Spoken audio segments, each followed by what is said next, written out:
Sir, ಈಗ ಸುಮಲತಾ ಅವರು ಕಾಂಗ್ರೆಸ್ ಬರ್ತಾರೆ ಅನ್ನೋ ಒಂದು ಟಾಕ್ ಬರ್ತಾ ಇದೆ ಸರ್. ಅವ್ರನ್ನ ಪಕ್ಷೇತರವಾಗಿ ಸ್ಪರ್ಧೆ ಮಾಡ್ತೀವಿ, ಇಲ್ಲಾಂದ್ರೆ ಬೇರೆ ಒಂದು ಪಕ್ಷ ಆಲ್ಟರ್ನೇಟ್ ಕಾಂಗ್ರೆಸ್ ಅನ್ನೋದು ಆ ಥರದ ಚರ್ಚೆ ಆಗಿದೆಯಾ? ನಮ್ಮ ಹತ್ರ ಯಾವ್ದು ಚರ್ಚೆ ಆಗಿಲ್ಲ. ಒಂದು ಪಕ್ಷ ಬಂದಂತ ಸಂದರ್ಭದಲ್ಲಿ ಅವ್ರಿಗೆ ಬರಮಾಡ್ಕೊಂತೀರಾ? ಚರ್ಚೆನೆ ಆಗದರೆ ಅದ್ರ ಬಗ್ಗೆ ಮಾತನಾಡೋದು ಸೂಕ್ತ ಅಲ್ಲ ಅಂತ ರಾಜಕೀಯದಲ್ಲಿ ಏನ್ ಬೇಕಾದ್ರೆ ಆಗ್ಬೋದಲ್ಲ ಸರ್. ಈಗ ನನಗೂ ಬೇರೆಯವ್ರಿಗೂ ವ್ಯತ್ಯಾಸ ಇದೆ. ಬೇರೆಯವರು ಏನ್ ಹೇಳ್ತಾರೆ ಅಂತ ನೀವು ಗೊತ್ತು, ನನಗೂ ಗೊತ್ತು. ನಾನು ಆ ಥರ ಹೇಳಲಿಕ್ಕೆ ಆಗಲ್ಲ. ನಮ್ಮ ಹತ್ರ ಇಲ್ಲಿವರೆಗೆ ಯಾವುದೇ ಥರದ ಚರ್ಚೆ ಅವರು ಪ್ರಸ್ತಾವನೆ ಇಟ್ಟಿಲ್ಲ, ಅವರಾಗಲಿ ಅವರ ಬೆಂಬಲಿಗರಾಗಲಿ. ಅದರಿಂದ ಅದ್ರ ಬಗ್ಗೆ ನಾನು ಪ್ರಸ್ತಾವನೆ ಮಾಡಿ ನಾನು ಅದ್ರ ಬಗ್ಗೆ ಚರ್ಚೆನೇ ಆಗದೆ ಇರೋದನ್ನ ಚರ್ಚೆ ಆದ್ಮೇಲೆ ಹೇಳ್ತೀನಿ.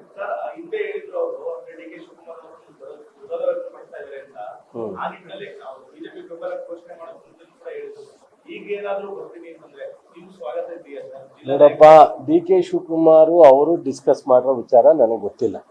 ನಾನು ಗೊತ್ತಿಲ್ಲದೆ ಇರೋ ವಿಚಾರನ ಮಾತಾಡಕ್ ಹೋಗಲ್ಲ. ಡಿ ಕೆ ಶಿವಕುಮಾರ್ ಹತ್ರ ಇವ್ರು ಹೋಗಿದ್ರು, ಕೇಳಿದ್ರು, ಅವ್ರು ಬರಬೇಡ ಅಂದ್ರು, ಅದನ್ನ ನನಗೆ ಗೊತ್ತಿಲ್ಲದೆ ಇರೋ ವಿಚಾರ ನಾನು ಚರ್ಚೆ ಮಾಡಲ್ಲ.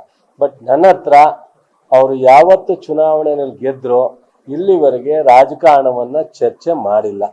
ಸೊ ನಾವು ಈ ಜಿಲ್ಲೆ ಒಳಗಡೆ ಕೆಲವು ಸಮಸ್ಯೆ ಮತ್ತು ಕೆಲವು ಅಭಿವೃದ್ಧಿ ವಿಚಾರದಲ್ಲಿ ಅವರು ನನ್ನ ಜೊತೆನಲ್ಲಿ ಮಾತನಾಡಿದ್ದಾರೆ. ಸೊ ಮಾತಾಡಿಲ್ಲ.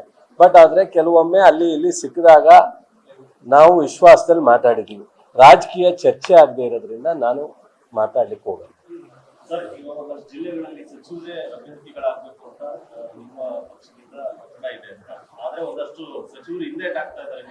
ಆ ಥರ ಏನಿಲ್ಲ.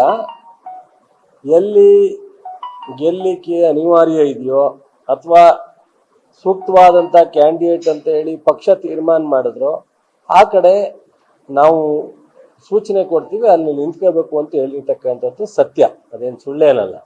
ಬಟ್ ಆದರೆ ಎಲ್ಲಿ ಯಾವ ಜಿಲ್ಲೆ ಅನ್ನೋದನ್ನ ಯಾವುದನ್ನು ಸಹ ಇನ್ನೂ ಐಡೆಂಟಿಫೈ ಮಾಡಿಲ್ಲ.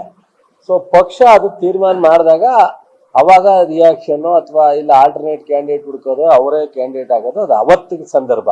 ಇವತ್ತು ನಾವು ಇಡೀ ರಾಜ್ಯದಲ್ಲಿ 28 ಕ್ಷೇತ್ರದಲ್ಲಿ ಎಲ್ಲೂ ಸಹ ಸಿಟ್ಟಿಂಗ್ MLAಗಳಾಗಲಿ ಸಿಟ್ಟಿಂಗ್ ಮಂತ್ರಿಗಳನ್ನಾಗಲಿ ಕ್ಯಾಂಡಿಡೇಟ್ ಆಗಬೇಕು ಅಂತ ಪಕ್ಷ ಇನ್ನೂ ಸೂಚನೆ ಕೊಟ್ಟಿಲ್ಲ.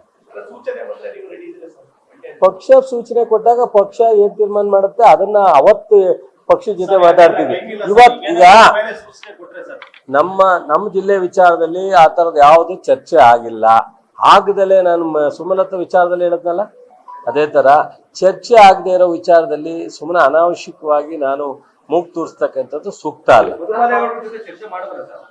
ಮಧು ಮಾದೇಗೌಡರ ಜೊತೆ ಚರ್ಚೆ ಮಾಡಿದ್ದೀನಿ. ಕೆಲವು ವಿಚಾರಗಳನ್ನ ಕೆಲವು ಸಮಸ್ಯೆಗಳನ್ನ ಹೇಳಿದ್ದಾರೆ. ಅದು ಪಕ್ಷದ ಆಂತರಿಕವಾದಂಥ ಸಮಸ್ಯೆ, ಪಬ್ಲಿಕ್ ಆಗಿ ಹೇಳೋವಂಥ ಸಮಸ್ಯೆ ಅಲ್ಲ. ಅವರು ನಮ್ಮ ಜೊತೆ ಸಕ್ರಿಯವಾಗಿರ್ತಾರೆ, ಚುನಾವಣೆಯಲ್ಲಿ ಭಾಗವಹಿಸ್ತಾರೆ. ಆಯ್ತಪ್ಪ, ನಾನು ಅವ್ರ ಹಿತೈಷಿಯಾಗಿ ಅವರ ಸ್ನೇಹಿತನಾಗಿ ನಾನು ಹೇಳ್ತಾ ಇದ್ದೀನಿ ನಿಮಗೆ, ನೀವು ಹಿಂಗೆ ಕೇಳಿ ಚಲುವರಾಯಸ್ವಾಮಿ ಹಿಂಗೆ ಅಂದ್ರಲ್ಲ ಅಂತ. ಖಂಡಿತ ಅವರು ನಮ್ಮ ಜೊತೆ ಸಕ್ರಿಯವಾಗಿ ಚುನಾವಣೆಯಲ್ಲಿ ಭಾಗವಹಿಸ್ತಾರೆ. ಯಾರು ಮಾಡ್ಲಿ, ನಮ್ಗೆ ಅದು. ಈಗ ನಾನು ಮೊದ್ಲಿಂದ ಯಾವ್ದಾದ್ರು ಚುನಾವಣೆನಲ್ಲಿ ಎದುರುಗಡೆ ಬರ್ತಕ್ಕಂಥವ್ರೆ ಇವ್ರು ಬೇಡ ಅವ್ರು ಬೇಡ, ಅವ್ರು ಯಾಕೆ ಇವ್ರು ಯಾಕೆ ಅಂತ, ಅದು ಅವ್ರ ಪಕ್ಷದ ನಿರ್ಧಾರ ಅವ್ರಿಗೆ ಬಿಟ್ಟು ವಿಚಾರ. ಅವರಾರು ನಿಂತ್ಕೊಳ್ಳಿ, ಇನ್ನೊಬ್ಬರನ್ನಾರು ನಿಲ್ಲಿಸ್ಲಿ, ಸ್ಥಳೀಯವಾದವರು ನಿಲ್ಲಿಸ್ಲಿ, ಅಥವಾ ಇನ್ಯಾರು ಹೊಸಬರಾರು ಕರ್ಕೊಂಬರ್ಲಿ. ಈಗ ಅವ್ರಿಗೆ ಸ್ಥಳೀಯವಾದಂಥ ಅಭ್ಯರ್ಥಿ ಇಲ್ಲ ಅಂದಾಗ ಅವರೋ ಇನ್ನೊಬ್ಬರನ್ನೋ ನಿಂತ್ಕೊಳ್ಳೇಬೇಕಾಗತ್ತೆ. ನಮಗೆ ಸ್ಥಳೀಯವಾದಂಥ ಅಭ್ಯರ್ಥಿ ಕಾಂಪಿಟೇಷನ್ ಇದೆ, ಒಂದು 10 ರಿಂದ 15 ಜನ ಕಾಂಪಿಟೇಷನ್ ಇದೆ. ನಮಗೆ ಮಂಡ್ಯ ಜಿಲ್ಲೆ ಬಿಟ್ಟು ಹೊರಗಡೆಯಿಂದ ಕರ್ಕೊಂಬರ್ತಕ್ಕಂಥ ಪರಿಸ್ಥಿತಿ ನಮಗಿಲ್ಲ. ಬಟ್ ಅವ್ರಿಗೆ ಮಂಡ್ಯ ಜಿಲ್ಲೆನಲ್ಲಿ ಅಭ್ಯರ್ಥಿಗಳ ಸಮಸ್ಯೆ ಇದ್ದು ಅವ್ರು ಕರ್ಕೊಂಬಂದ್ರೆ ತಪ್ಪು ಅಂತ ನಾನು ಹೆಂಗೆ ಹೇಳಕ್ಕಾಗುತ್ತೆ? ಅದು ಅವ್ರಿಗೆ ಬಿಟ್ಟಿದ್ದೆ. ನಮ್ದು 15 ಜನ ಪಟ್ಟಿ ಕೊಡೋದ.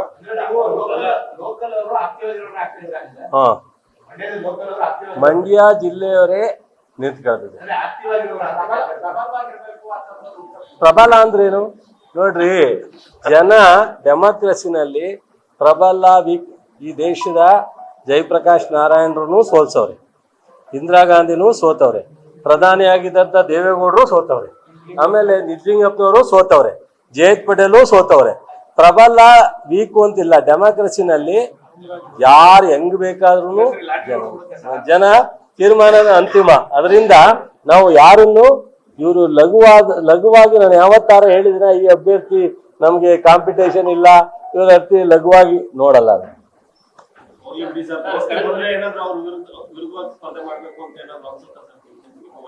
ನಮ್ಮಲ್ಲಿ ನಮ್ಮ ಪಕ್ಷದಲ್ಲಿ ನಾವೆಲ್ಲಾ ಶಾಸಕರು ಮುಖಂಡರು ಕೂತ್ಕೊಂಡು ತೀರ್ಮಾನ ಮಾಡ್ತೀವಿ.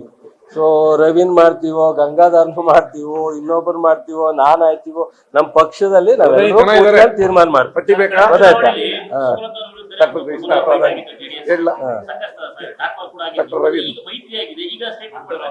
ಈಗ ಅದು ಅವ್ರು ಈಗ ಸುಮಲತಾರ್ ಮನೆಗೆ ಮನೆಯ ಅವರೇ ಹೋಗ್ತೀನಿ ಅಂತ ಹೇಳವ್ರೆ. ಯಾರು ಬೇಕಾದ್ರೂ ಸ್ನೇಹನೂ ಬೆಳಿಬೋದು, ವೈರಿನೂ ಆಗ್ಬೋದು. ನಾನು ಹಿಂಗೆ ಇವತ್ತು ಹೇಳಲಿಕ್ಕಾಗುತ್ತೆ? ಸುಮಲತಾ ಅವರು ಒಟ್ಟಿಗೆ ಚುನಾವಣೆ ಮಾಡ್ತೀವಿ ಅಂತ ಅವರೇ ಹೇಳವ್ರೆ, ನಂಗೆ ಗೊತ್ತಿಲ್ಲ.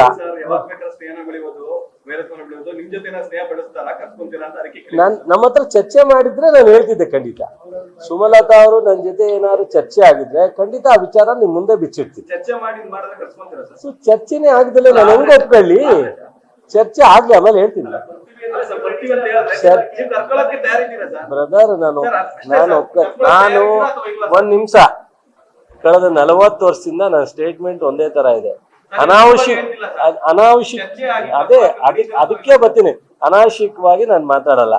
ಚರ್ಚೆ ಮಾಡಿದಾಗ ನಾನು ಆ ವಿಚಾರ ಹೇಳ್ತೀನಿ. ಚರ್ಚೆ ಮಾಡ್ದಲೆ ಈಗ ಒಂದ್ ಪಕ್ಷ ನೀವು ಯಾರನ್ನೋ ಒಬ್ಬರನ್ನ ನಮ್ಮ ಪಕ್ಷದಲ್ಲಿ ಕರಿತೀನಿ ಅಂತ ಇಟ್ಕೊಳ್ಳಿ. ನಾವು ತಿಮ್ಮೇಗೌಡರು ಬೊಮ್ಮೇಗೌಡರನ್ನ ಕರಿತೀನಿ. ಅವನು ಯಾರು ನನ್ ಕರಿಯಕ್ಕೆ ಅಂತ ನಾವ್ ಯಾರೋ ಒಬ್ಬರನ್ನ, ಈಗ ಸಪೋಸ್ ಈ ನಮ್ಮ ಜಿಲ್ಲೆ ಒಳಗಡೆ ಈ ಯಜಮಾನ್ ಇವ್ರನ್ನೇ ಬೇರೆ ಪಾರ್ಟಿಲಿ ಇರ್ತಾರೆ, ಕರಿತೀನಿ ಅಂತ ಇಟ್ಕೊಳ್ಳಿ ಪ್ರವೀಣನ್ನ. ನೀವ್ ಯಾರು ಟಿವಿಗೆ ಬಂದ್ರು ಇಂಥ ಇನ್ಸಿಡೆಂಟ್ ಆಗಿಲ್ವೇನ್ರಿ, ಅವ್ರು ಯಾರು ಕರಿಯಕ್ಕೆ? ನಾವೇನ್ ಹೇಳಿದ್ವಾ ಅವ್ರಿಗೆ? ನಮ್ಮ ಹತ್ರ ಅವ್ರು ಚರ್ಚೆ ಮಾಡಿದ್ವಾ ಅಂತಾರೆ. ನೀವ್ ಹೇಳಿದಂಗೆ ನಾವ್ ವೆಲ್ಕಮ್ ಮಾಡ್ತೀವಿ ಅಂತ ಹೇಳೋದು ದೊಡ್ಡದಲ್ಲ.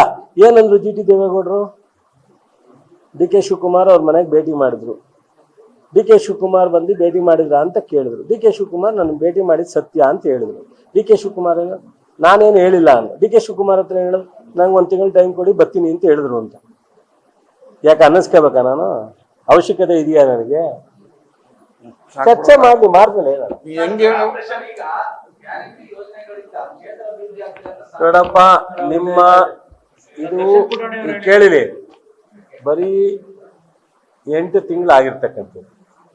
ಈಗಾಗಲೇ 8 ತಿಂಗಳಲ್ಲಿ ಏನೆಲ್ಲ ಪ್ರೋಗ್ರೆಸ್ ಆಗಿದೆ ಅನ್ನೋದು ನಿಮ್ಮ ಮುಂದೆ ಇದೆ. ನಾನು ಪಟ್ಟಿನೂ ಬಿಡುಗಡೆ ಮಾಡ್ತೀನಿ. ಗೊತ್ತಾಯ್ತಾ? ಅವ್ರು 5 ವರ್ಷ ಮಾಡೋಕ್ಕಾಗದೇ ಇರೋವಂಥ ಬದಲಾವಣೆನ ನಾವು 8 ವರ್ಷದಲ್ಲಿ ಪ್ರಾರಂಭ ಮಾಡಿದ್ವಿ.